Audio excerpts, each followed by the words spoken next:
तो दोस्तों आज हम फिर से आपके लिए लेकर आए हैं देश दुनिया की सभी ताज़ा बड़ी खबरें। फटाफट एक एक कर विस्तार से आज आपको बताएंगे, तो वीडियो को अंत तक जरूर देखें। दोस्तों वीडियो बनाने में हमें काफ़ी मेहनत लगी है, तो वीडियो को दिल से लाइक कर दीजिए। दोस्तों पहली खबर मैं आपको बता दें कि ब्रिटेन से हिंदूवादी संगठनों को लगा बड़ा झटका। ब्रिटेन में मुस्लिम लड़की का अपहरण करने के बाद मुसलमानों ने मंदिर पर किया हमला, बुरी तरह से फंसे ब्रिटेन में हिंदू। वहीं आपको बताएंगे दोस्तों कि राहुल गांधी को फिर से कांग्रेस अध्यक्ष बनाने की कवायद, 7 राज्यों ने राहुल गांधी के समर्थन में प्रस्ताव किया पारित। वहीं आपको बताएंगे दोस्तों कि सीबीआई ईडी के दुरुपयोग को लेकर प्रधानमंत्री मोदी पर ममता बनर्जी ने बोला हमला। कहा मोदी नहीं बल्कि भाजपा के कुछ नेता सीबीआई ईडी का कर रहे हैं देश में दुरुपयोग। वहीं आपको बताएंगे दोस्तों कि हिजाब विवाद को लेकर मुस्लिम पक्ष के वकील ने सुप्रीम कोर्ट में दिया तर्क। बोले जिस तरह से सिखों की पगड़ी महत्वपूर्ण, उसी तरह से मुस्लिम महिलाओं को हिजाब पहनने का मिले अधिकार। वहीं आपको बताएंगे दोस्तों कि मदरसों को बारूद से उड़ाने वाले यती नरसिम्हनंद के खिलाफ अलीगढ़ में एफआईआर हुई दर्ज। अब अलीगढ़ में जल्द जेल जाएगा नरसिम्हनंद। वहीं आपको बताएंगे दोस्तों कि इस्लाम पर हो रहा है अटैक। वायरल वीडियो पर भड़की महबूबा मुफ्ती, बोली हमारे बच्चे नहीं गाएंगे देश में भजन। तो दोस्तों सभी खबरों को आपको एक एक कर बताने वाले, वीडियो को लाइक कर चैनल को सब्सक्राइब कर दें और हमें कमेंट करके बताएं कि आपके जिले किस राज्य से हमारी खबरों को देख रहे हैं। इसी बीच पर तो दोस्तों अगली खबर की ओर, तो ब्रिटेन से हिंदूवादी संगठनों को लगा बड़ा झटका। मुस्लिम लड़की का अपहरण करना हिंदूवादी संगठनों को पड़ा भारी, मुसलमानों ने मंदिर पर किया हमला।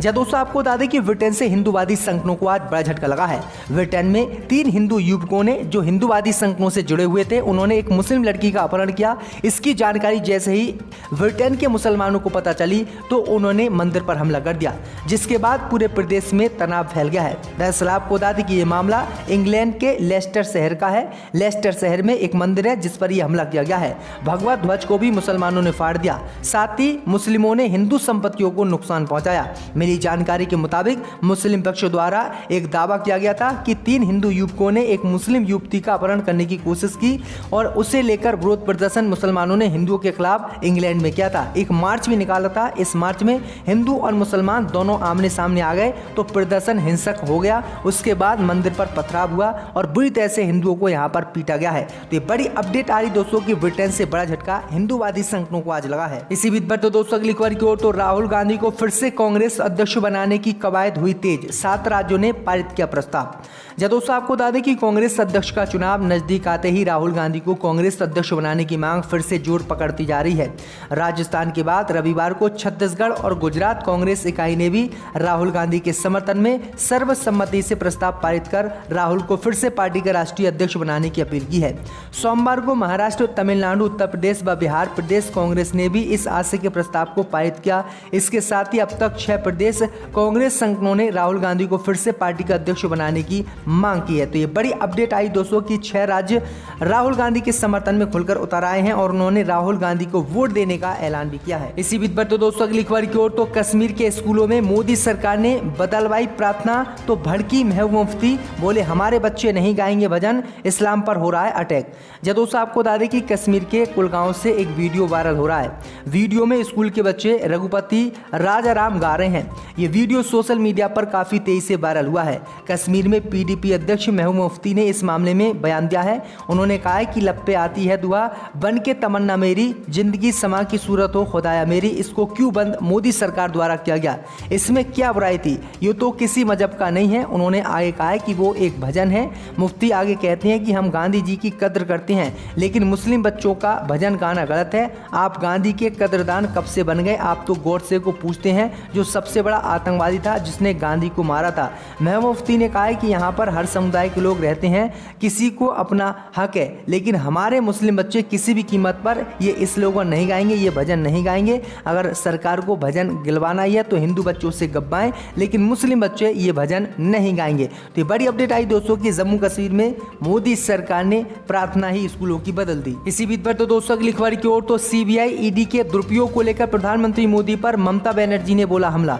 जब दोस्तों आपको बता दें कि पश्चिम बंगाल की मुख्यमंत्री ममता बनर्जी एक बार फिर से केंद्र की मोदी सरकार पर हमलावर हुई हैं, लेकिन इस दौरान वह प्रधानमंत्री मोदी को लेकर थोड़ी नरम दिखी। ममता ने कहा है कि उनके हिसाब से केंद्रीय जांच एजेंसियों का गलत इस्तेमाल प्रधानमंत्री मोदी नहीं बल्कि बीजेपी ने दूसरे नेता अपने फायदे के लिए कर रहे हैं। सीएम ममता बनर्जी ने ये बात बंगाल विधानसभा में कही। यहाँ उन्होंने केंद्रीय एजेंसियों के कथित अत्याचार के खिलाफ विशेष प्रस्ताव पेश किया। ये प्रस्ताव बंगाल विधानसभा में पास हो गया। ममता ने कहा कि बीजेपी एक वॉशिंग मशीन बन गई है, जो उसके साथ मिल जाता है। आरोपों आरोपों के बावजूद उसकी जांच नहीं होती है। मैं ये नहीं मानती कि प्रधानमंत्री मोदी सीबीआई ईडी का दुरुपयोग कर रहे हैं, बल्कि कुछ बीजेपी नेता अपने फायदे के लिए ऐसा कर रहे हैं। मैं प्रधानमंत्री मोदी से गुजारिश करती हूँ कि सरकार और पार्टी के कामकाज को मिक्स न किया जाए, ये देश के लिए अच्छा नहीं होगा। ममता ने आगे कहा कि बीजेपी 2024 के चुनाव में बुरी तरह से विफल होगी और प्रधानमंत्री मोदी चुनाव हारेंगे। इसी बीच पर तो दोस्तों अगली खबर की ओर तो मदरसों को बारूद से उड़ाने का ऐलान करने वाले यति नरसिम्हानंद को फिर से होगी जेल, एफआईआर दर्ज। या दोस्तों आपको बता दें कि धार्मिक समारोह में एक अन्य मुस्लिम समुदाय के खिलाफ भड़काऊ भाषण देने के आरोप में पुलिस ने यति नरसिम्हानंद, अखिल भारत हिंदू महासभा की राष्ट्रीय महासचिव पूजा शकुन पांडे और उनके पति अशोक पांडे के खिलाफ देर रात मुकदमा दर्ज किया है। एक पुलिस अधिकारी ने सोमवार को जानकारी देते हुए बताया है कि नरसिम्हानंद उत्तर प्रदेश के गाजियाबाद जिले में स्थित दासना देवी मंदिर के मुख्य महंत हैं। पुलिस अधीक्षक कुलदीप सिंह गुनावत ने सोमवार को संवाददाताओं को बताया कि इन तीनों के खिलाफ मामला दर्ज किया गया है। दरअसल आपको बता दें कि इन्होंने बीते ही दिनों मदरसों को बम से उड़ाने की धमकी दी थी और कहा था कि मदरसे नाम की चीज़ देश में नहीं होना चाहिए, मदरसे का कोई मतलब देश में है ही नहीं, और जो मदरसे हैं उनको सरकार बारूद से उड़ा दे और जो बच्चे उनमें पढ़ रहे हैं उनको डिटेंशन सेंटर में डाला जाए।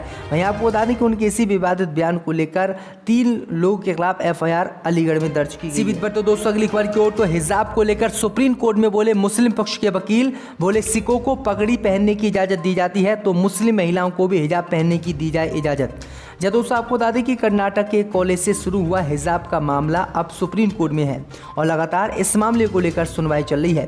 7वें दिन की सुनवाई में याचिकाकर्ता की तरफ से पेश हुए सीनियर वकील दुष्यंत दवे ने हिजाब को सही ठहराने के लिए सुप्रीम कोर्ट के सामने कई तर्क रखे।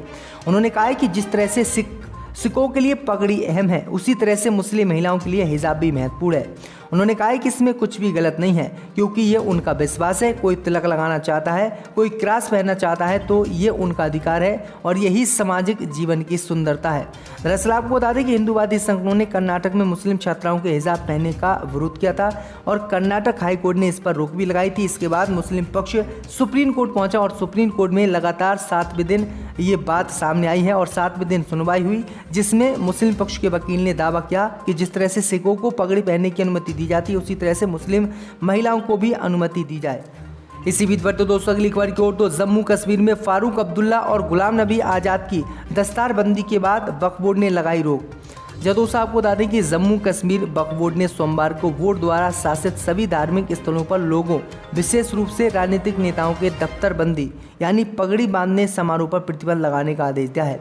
पगड़ी बांधने पर प्रतिबंध का आदेश सोमवार से ही लागू हो गया है। ये आदेश नेशनल कॉन्फ्रेंस के अध्यक्ष डॉक्टर फारूक अब्दुल्ला और पूर्व कांग्रेस नेता गुलाम नबी आज़ाद द्वारा धर्म स्थल का दौरा करने के कुछ दिनों बाद आया है। तो ये बड़ी अपडेट आ रही दोस्तों कि अब कोई भी व्यक्ति दरगाह पर जाएगा तो उसे जो है दस्तार नहीं बांधी दी जाएगी। इसी बीच पर तो दोस्तों अगली खबर की ओर तो पंजाब के पूर्व CM captain Amarinder Singh BJP में शामिल। दोस्तों आपको बता दें कि पंजाब के पूर्व मुख्यमंत्री कैप्टन अमरिंदर सिंह आज भारतीय जनता पार्टी का दामन थाम लिए हैं। इसी के साथ कैप्टन अमरिंदर सिंह ने अपनी पार्टी पंजाब लोक कांग्रेस को भी भारतीय जनता पार्टी में विलय कर दिया है। आज मंत्री नरेंद्र सिंह तोमर और किरण रिजिजू ने उनको बीजेपी की सदस्यता दिलाई। अमरिंदर के साथ साथ उनके कई सहयोगी भी बीजेपी में शामिल हुए हैं। इसी बीच पर तो दोस्तों अगली खबर की ओर तो किसान ने प्रधानमंत्री मोदी को जन्मदिन की बधाई देने के बाद की आत्महत्या। सुसाइड नोट में एमएसपी और कर्ज का मुद्दा उठाया। दोस्तों आपको बता दें कि महाराष्ट्र के पुणे के एक किसान द्वारा 17 सितंबर को प्रधानमंत्री मोदी को उनके जन्मदिन की बधाई देने के बाद तालाब में कूदकर आत्महत्या करने की दिल दहलाने वाली घटना सामने आई है। किसान का नाम दशरथ एल केदारी है, जो हालात से बेहद निराशा और टूटा हुआ बताया जा रहा है। घटना की पुष्टि सोमवार को उसके परिवार ने की है। उनके साले अरविंद बागमारे के मुताबिक घटना बंकर फटा गांव की है, जहां केदार पिछले 8 साल से किसान के तौर पर काम कर रहा था। बागमारे ने बताया कि उस दिन वह बहुत उदास लग रहा था, लेकिन केदारी ने प्रधानमंत्री की लंबी उम्र की कामना की और फिर पास के तालाब में कूदकर आत्महत्या कर ली। बाद में उसके पास से एक सुसाइड नोट भी बरामद हुआ है। इसी बीच पर तो दोस्तों अगली खबर की ओर तो जम्मू कश्मीर के पहलगाम में शूटिंग करने गए इमरान हाशमी पर फेंके गए पत्थर। दोस्तों आपको बता दें कि बॉलीवुड अभिनेता इमरान हाशमी पर जम्मू कश्मीर के पहलगाम में पत्थर फेंके गए हैं। इमरान हाशमी अपनी अपकमिंग फिल्म ग्राउंड जीरो की शूटिंग के सिलसिले में पहलगाम में है।